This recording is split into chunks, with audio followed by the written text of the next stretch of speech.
Assalamualaikum warahmatullahi wabarakatuh. Hai anak-anak kelas 3, semoga kalian dalam keadaan baik-baik semuanya ya. Kembali lagi bersama Putri pada pembelajaran tema 2, menyayangi tumbuhan dan hewan. Pada kesempatan pagi ini, kita akan mempelajari subtema 2, bahasa Indonesia. Manfaat hewan bagi kehidupan manusia, dan isi dongeng kisah semut dan merpati.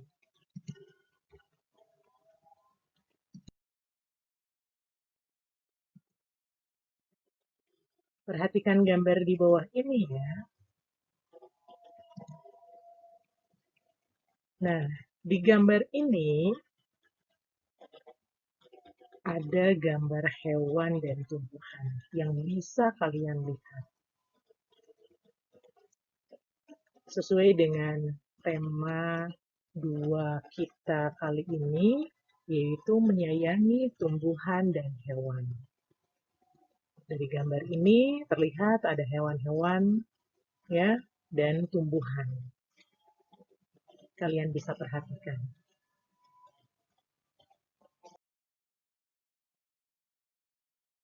Manfaat hewan bagi kehidupan manusia. Tuhan menciptakan hewan agar dapat dimanfaatkan oleh manusia. Ada hewan yang dipelihara untuk digunakan tenaganya. Ada juga yang diternakan untuk diambil daging, kulit, telur, susu, dan tulangnya. Ada pula hewan buas yang hidup di alam bebas. Nah, semua itu menjadi kewajiban kita semua untuk menjaga dan melestarikan hewan sebagai ungkapan rasa syukur kita kepada Tuhan.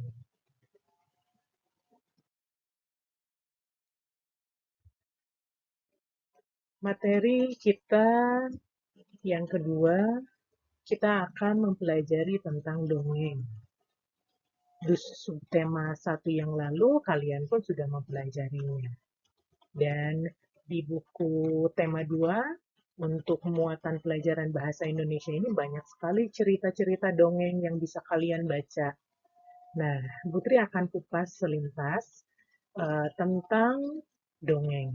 Dongeng merupakan ini cerita hayalan. Ya tentu cerita yang tidak benar-benar terjadi. Walaupun di kehidupan nyata, terkadang dongeng itu mengiringi kehidupan kita. Banyak sekali dongeng. Cuman ceritanya memang berupa hayalan atau rekaan dari manusia. Unsur-unsur intrinsik cerita atau unsur yang terdapat dalam sebuah cerita.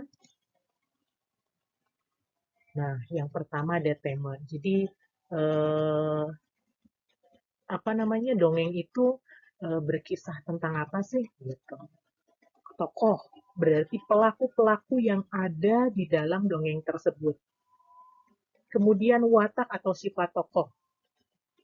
Nah, berarti sifat tokoh yang ada di dalam dongeng itu bagaimana sih? Misalnya baik hati, misalnya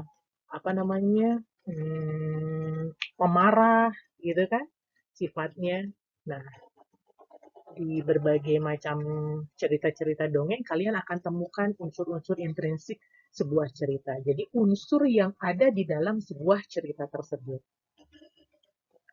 Kemudian yang keempat, alur atau jalan ceritanya bagaimana.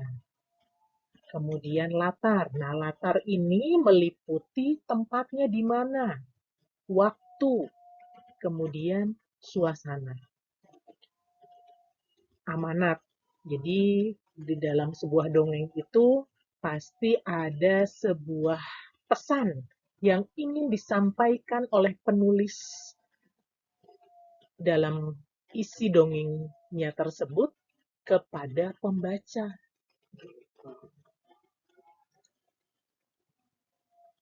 Kemudian yang berikutnya jenis-jenis dongeng. Jenis-jenis dongeng kita akan eh, ketahui nih ada apa saja jenis-jenis dongeng itu. Yang pertama mite atau mitos. Ini dongeng dengan latar belakang sejarah yang mengandung hal-hal ajaib dan suci. Ya, biasanya cerita-cerita yang berkaitan dengan sejarah atau sebuah hal-hal yang di luar dugaan kita gitu ya. Misalnya kalau ini kan ada cerita Nyi Roro Kidul ya, kalau misalnya setiap ke pantai, kadang-kadang kita suka tidak boleh pakai baju hijau atau biru gitu ya. Katanya menyerupai laut. Tapi itu disebutnya mitos. Nah, dongeng-dongeng seperti itu biasanya beredar di kalangan masyarakat. Nah, kemudian legenda, dongeng asal-usul terjadinya suatu tempat. Dongeng asal-usul terjadinya suatu tempat berarti dongeng yang berkisah tentang terjadinya suatu tempat. Misalnya, legenda Tangkuban Perahu. Bagaimana terjadinya sebuah apa namanya tempat yang bernama Tangkuban Perahu. Fabel, tokoh dongeng yang tokohnya adalah hewan dan menceritakan tentang kehidupan mereka yang seolah-olah seperti kehidupan manusia. Kemudian hikayat. Nah, dongeng yang menceritakan kehebatan atau kepahlawanan seseorang. Parabel, dongeng yang menggunakan perumpamaan untuk menyampaikan pesan moral. Nah, yang kita akan pelajari pada kesempatan ini adalah fabel. Ya, dongeng yang tokohnya atau pelakunya tuh hewan. Dan seolah-olah tuh seperti kehidupan seperti manusia gitu, bisa berbicara, ya seperti kehidupan manusia pada umumnya gitu. Tapi tokoh-tokohnya hewan. Ini disebutnya dongeng fabel, ya jenis dongeng.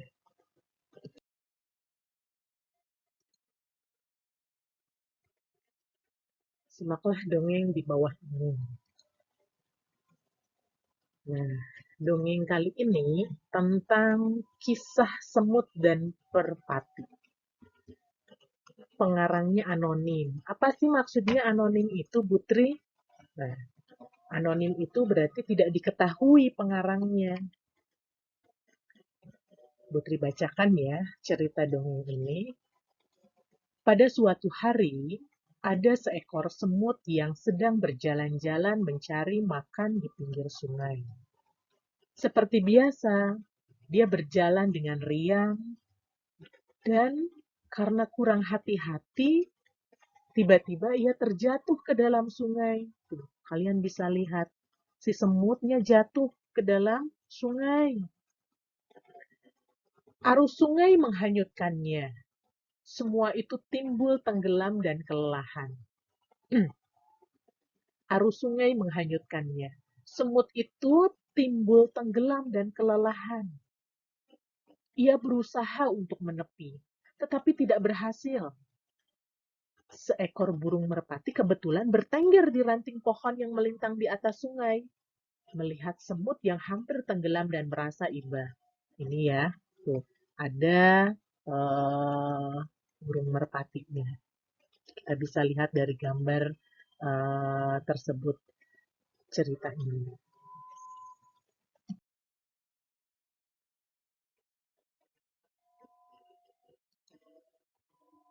Kita lanjutkan ceritanya. Burung merpati ini memetik daun dan menjatuhkannya di dekat semut. Semut merayap naik ke atas daun. Akhirnya, ia berhasil menyelamatkan dirinya dengan bantuan daun tersebut dan mendarat di tepi sungai. Tidak lama kemudian, sang semut melihat seorang pemburu burung sedang mengendap-endap, berusaha mendekati burung merpati yang telah menolongnya tadi. Mengendap-endap itu berarti apa namanya?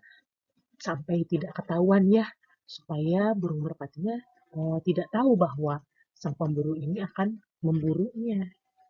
Semut menyadari bahaya yang membayangi merpati yang baik tersebut. Ia segera berlari mendekati pemburu dan menggigit kaki sang pemburu. Pemburu itu kesakitan dan terkejut. Ia mengibaskan ranting yang tadinya akan digunakan untuk menangkap burung. Burung merpati menyadari keberadaan pemburu yang sibuk mengibas-ngibaskan ranting. Akhirnya, sang burung pun terbang menyelamatkan dirinya.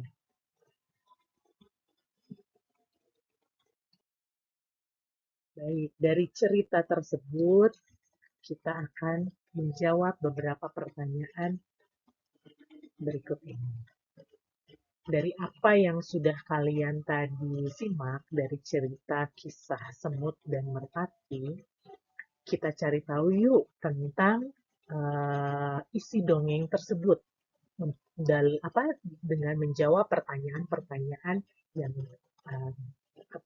kita akan jawab. Jawablah pertanyaan di bawah ini. Nomor 1 nih, pelajaran apa yang kamu dapatkan dari dongeng kisah semut dan merpati? Pelajaran berarti sama dengan pesan atau amanat, ya, yang bisa kita ambil dari cerita kisah semut dan merpati tadi apa? Yang kedua, dari paragraf berapa kamu menentukan pelajaran, dari paragraf berapa kamu menemukan pelajaran dari dongeng kisah semut dan merpati? Yang ketiga, siapa tokoh dalam dongeng tersebut? Yang keempat, di mana latar peristiwa dalam dongeng tersebut?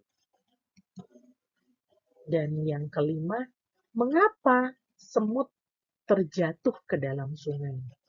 Nah, dari pertanyaan-pertanyaan ini, sedikitnya bisa mengulas dari isi dongeng yang sudah kita pelajari atau simak sama-sama ya.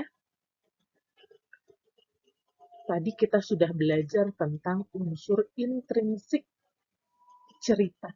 Berarti unsur-unsur yang ada di dalam cerita atau dongeng tadi. Nah, di pertanyaan ini ditanyakan, kita jawab yuk sama-sama. Nomor 1, pelajaran apa sih yang kamu dapatkan dari dongeng kisah semut merpati?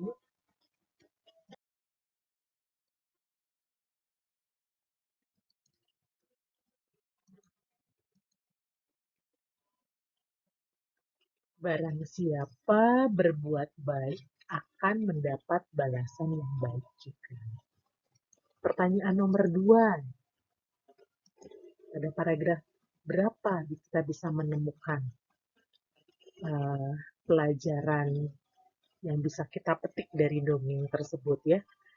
Dari dongeng tersebut kita juga bisa mengambil pelajaran tolong-menolong antar sesama ya. Paragraf keempat. Kemudian yang ketiga, tokoh-tokohnya adalah semut dan merpati. Kemudian, di mana latar peristiwa dongeng tadi? Berarti di sungai. Dan mengapa semut sampai bisa terjatuh ke dalam sungai? Karena dia berjalan dengan riang. Riang tuh berarti dengan gembira gitu ya.